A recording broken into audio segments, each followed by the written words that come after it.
Just gave this 1962 Corvette a bath, so let's take the opportunity to do a quick overview of the first generation of Chevrolet's Corvette.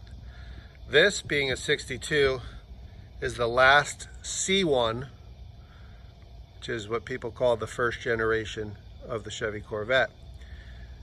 1962 being the last year, 1953 was the first year.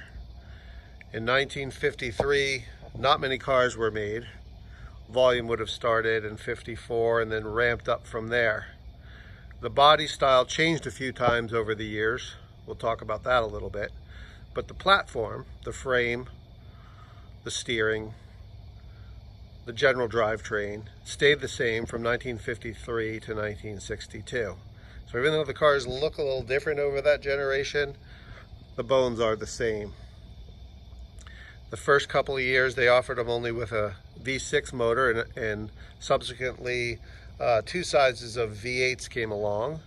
283 small block Chevy V8 was offered for a number of years, and then this car, the last C1 Corvette, is the only C1 Corvette that got the bump to 327 cubic inches.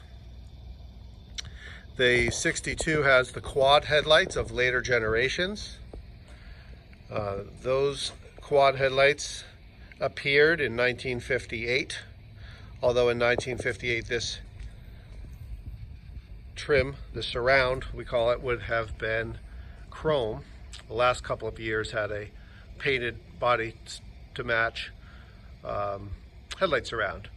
So the front end of this car in 1957, 1956, similar, except with a single headlight instead of the dual. Another thing about Corvettes is this cove. 1962 is the only year that did not have trim surrounding this cove, and it's also the only year where you could not get an alternate color in that cove as a factory order.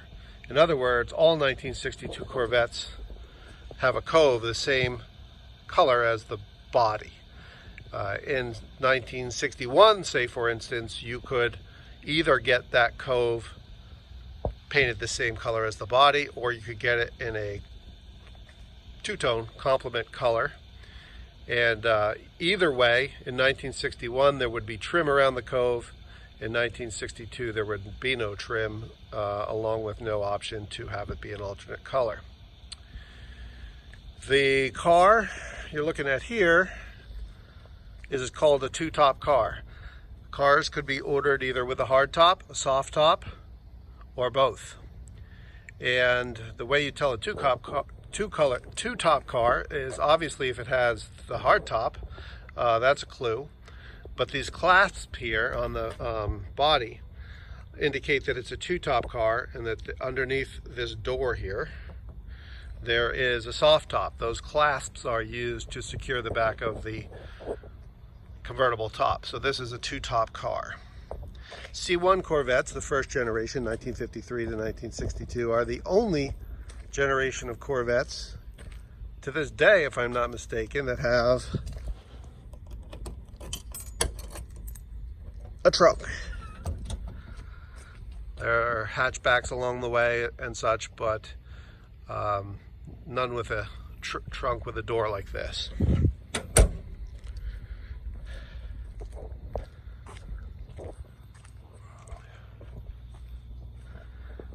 We mentioned that the car is made of fiberglass. Corvettes have been fiberglass since day one, and they still are to this day. We're on the C8 generation of Corvettes.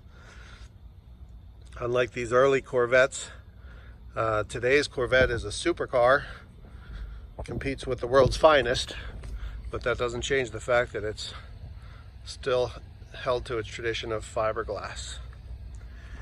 This car does not have rack and pinion steering. It's a just conventional old-fashioned steering box, steering column. Not many of them, I don't know if it was offered even at all with power steering. I don't believe it was. Yeah, the first generation of Corvette was not offered with power steering. In its place, they put a pretty large steering wheel,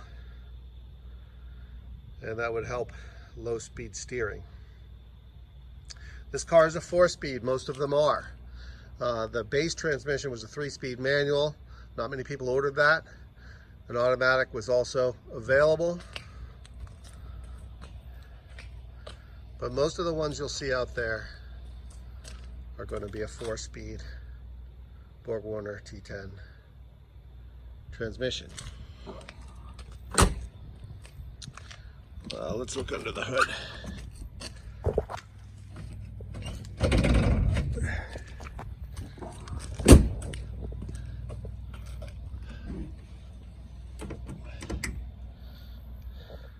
That's what you'll see under most C1s.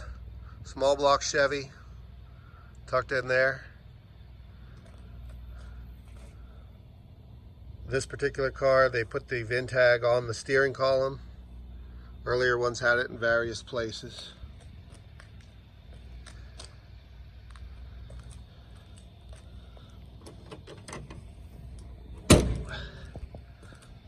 So hopefully that's a little bit of an overview of the first generation of the Chevrolet Corvette. I've only owned this car for a few years, and it's my only and first Corvette, so I don't know everything. But I figured the comments section here would be a good place for people to correct me if I've made any mistakes, or certainly add. There's a lot more information to be shared. So in the comments, add what you know about Chevy's first generation of Corvette. Thanks for watching.